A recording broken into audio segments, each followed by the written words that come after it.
Hello, welcome back to the channel, welcome back to another video on the Lexus IS250. So we've got quite a few jobs to tackle today. First job is nothing particularly exciting, but I want something to do after work and this job needs doing. So the issues are as follows. God, I'm a lot less flexible than I thought I was. But yeah, the badges, Lexus on that side and IS250 on this side. I think the rear end would look a lot cleaner without them, and I usually do this on most cars that I have. I just think it looks a bit cleaner, unless it's something like an old classic and you know you've got a 520 SEL or something, then maybe you'd put gold badges on that. Anyway, I digress. But yeah, we're going to leave the Lexus badge. I don't like it when it's completely smooth, and also there's a recess for it anyway, so we're going to leave that. We're just taking off the Lexus and the IS250, so let me time lapse that and I'll show you how much better that looks.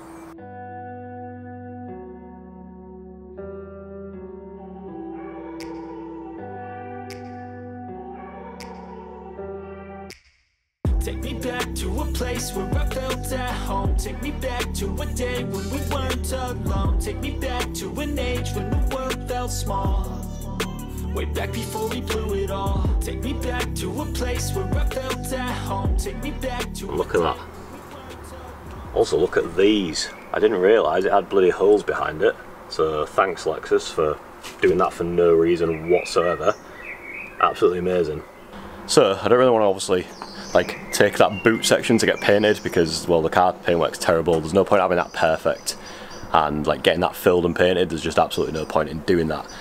What I might try is, I've seen people say like try and fill it with a bit of caulking and like smooth it level, and then you can put like a touch-up pen on it and just give it the correct colour, and you can't really notice it. I mean, to be fair, the holes from a couple of feet back are pretty hard to notice anyway. So I'm tempted to do that and give it a try, and if not, then you know what, I'll just buy some black badges or something so they're blending. Bit, you know, Bradford spec, but it's better than the silver badges. At least it'll kind of blend in with the dark paintwork. So yeah, I'll probably see how that goes. So you'll see that in a clip at some point in the future when I can be bothered to order a touch-up pen, which probably I'm going to go to the PC and order a touch-up pen. But for now, the tracer's gone. What I'll do is I'll give that a light cut as well with a really light polishing pad, because yeah, that was just really aggressive to get all the ghosting gone. So I'm going to do that, and yeah, let's move on to the next job. What'll that be? I don't know. Seeing what turns up. Let me show you in the next clip. Okay, you join me a couple of days later and I am now in possession of a set of Tein Street Advanced Z coilovers. Funny how things just happen. You're just on the internet and then a couple of days later you've got a parcel turning up and it's full of coilovers and car parts. Weird. Anyway, my rationale behind this was, obviously, do I spend another £100 or whatever it ends up being for a strut? It was around that 100 to, and that's not even for a good brand, you know, 100 plus quid for a strut to then take it out just because of that thread, or do I pull the plug on the coilovers that I was going to buy anyway? So that was my thought process. So here we are, coilovers. They've arrived earlier than I was going to buy them, in a couple of months or whatnot, but yeah, can't really complain. And today we're going to fit them, so it's just going to be a bit of a time lapse because I'm kind of in the way of my own filming when we're on the ground. When we're not on a ramp, you can't really see what I'm doing too much, but I'll show you what I can, and hopefully the rain stays away. So yeah, let's crack on.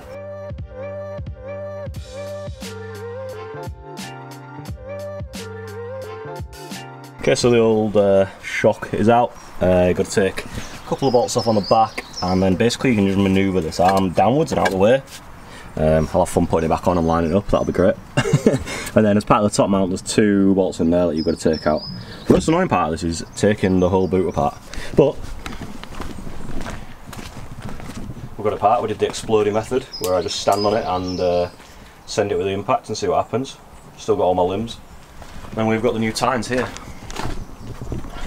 And these just look amazing. So these are the rears, with the wider sort of like bushing bits, and the other ones at the front. So I am going to swap over the top mounts onto this, and then we'll get it installed.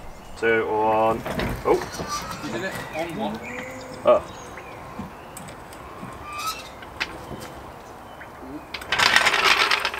That's real high!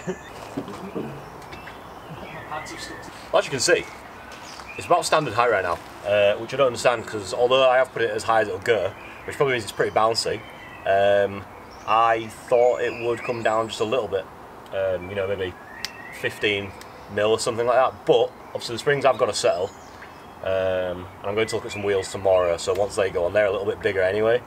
I've got a bit of room to play around and adjust the stance, as it were, but I thought it'd come down quite a lot, but here we are. The only thing now that this probably means is because it's like right at the top of the thread of adjustment, because I thought, again, it'd drop it a little bit anyway, even at the high setting.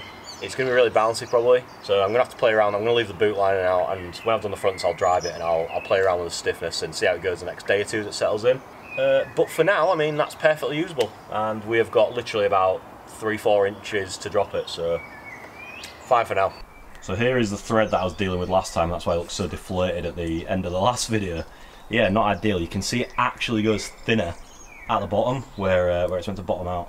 So yeah, not ideal. This is basically the reason why the coilovers are being ordered. So yeah, I was terrified that as I was going to take it out, it was going to pop out, so I cross-threaded another nut on top of the existing nut to hold it. And it worked, we're out. So, put the fronts in, and should be good to go. Again, not filming too much because look at the sky. And my camera's not going to focus on the sky, but look at the sky, it is dark. So I'm going to get it going and show you the results. Alright, well, as usual, that's longer than expected. Got the fronts on in the end. Again, I can't really film much because without a ramp I'm kind of just in my own way. But I got the rears on, showed you sort of what was going on with that. Bit involved, you got to take all the boot lining out. That was probably the longest bit of it. And then, to be honest, it was just figuring out which bits of reading the actual instructions that Tein give you, to figure out what bits of the coilover you kind of keep and then what you use off the original car, what parts off the car you use, so i.e. the top mount. So once we got that figured out, you know, pretty straightforward. The fronts, however, was not pretty straightforward. What happened was, the side that was a pain with the threads, I was worried it was going to pop out, so I cross-threaded another nut on top of that to hold it, and that came out fine. And that went in 2 minutes. The fronts take 2 minutes. There's literally the bolt that connects it to the lower wishbone or the lower arm. Then you've got the top one, and then you just pop it out, the top arm, and then you basically just have the top mount, so you drop it out, and you know you're good to go. The other side, for some reason, the arm was bottomed out. When we took that bolt out, which was a pain to get out as well, like to really knock it out and like lever it and stuff and whatnot, the spring sort of went ding, and it basically put the whole assembly under loads of pressure, and the arm was bottomed out, so we couldn't just drop it out of the way and move the shock and spring out for some reason. Really weird. So I ended up having to cut a rung off the spring, and even that didn't release enough pressure. I had to cut another one further up. Very terrifying. Neighbour gave me a hand. He was like, yeah, it'll be fine, you know, it's not under that much pressure. So I said, well, you do it then. So but he had a carbide bit, carbide blade for the reciprocating saw, and we did that and we managed to get it. So look at that, it's basically standard height, which is exactly as I wanted it. Now the reason I wanted that is because the stance, if I lower it on these standard wheels, are going to be absolutely terrible, because, well, the wheels are crap, the design's crap, the 17s, yeah, it's just going to look crap. It just tucks really badly at the rear as well. Again, 350Z stance. So what I'm going to do is wait till I've got some wheels, or at least some, well, I'll show you in a sec, but I've got a pair of wheels for the rears at least. So at least I'm going to be running mismatching wheels on this now. That's a very love or hate thing, but I think it looks pretty cool. And I basically got this set of wheels for dirt cheap, so I can't refuse. So once I get some tyres, get the rears on, then I can lower the whole car, and at least it'll kind of look maybe like some terrible attempt at some you know, stancy with mismatching, but with standards on the front. But yeah, so at the minute, standard height, and it drives pretty much fine. I've turned the dampening to the recommended setting. Obviously the springs are pretty bouncy, the spring rate's pretty crap because I've wound the coilovers right up, so the springs are under a lot of tension. So there's like, don't know what term is, but basically the spring rate's going to be all messed up. If I were to spring for like some BCs or something, or HSD, I think the dual techs, you can adjust the spring seat and the height separately. But yeah, with these mid-range Teins, you can't do that. So, but it rides fine. Been on motorways. It's very slightly noticeably a tiny bit bouncy, but it rides pretty much fine. So that's good for now. I can just act as if, you know, it's just standard height. The knocking has pretty much gone from the front, but there is still something else. So I really need to dig into that. I can hear it only over the harder bumps. It's gone over like everything else. Normally I was driving down and I could hear it just everywhere constantly, but it is a bit better. But yeah, so let me show you now the wheels that we got. And there we have them, boys. They are factory chrome, 2001 dated, two-piece welded, Rays Victrix Gracie.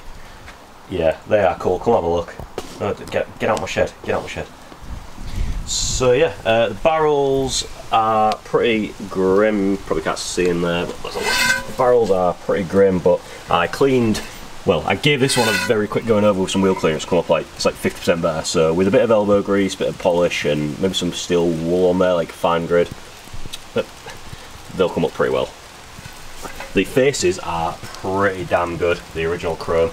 And the lips have a bit of care brush, but again, it's a daily, you know, I don't expect them to be perfect. And I paid £250 for these. Now, even a pair of wheels, would you like this, like some Rays, genuine wheels, not reps, you know, don't run reps. They would cost maybe 500-600 quid in the right market. Maybe with some tyres, you'd be seeing that 600. But yeah, so pretty happy with them. They're 18s, 9-inch wide.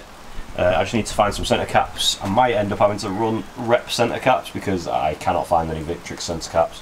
I'll keep cleaning them up and I'll sort some tyres out at some point. I'm just deciding what size to go. I need to as well get another stem of this because this doesn't have a interior and that's a bit battered.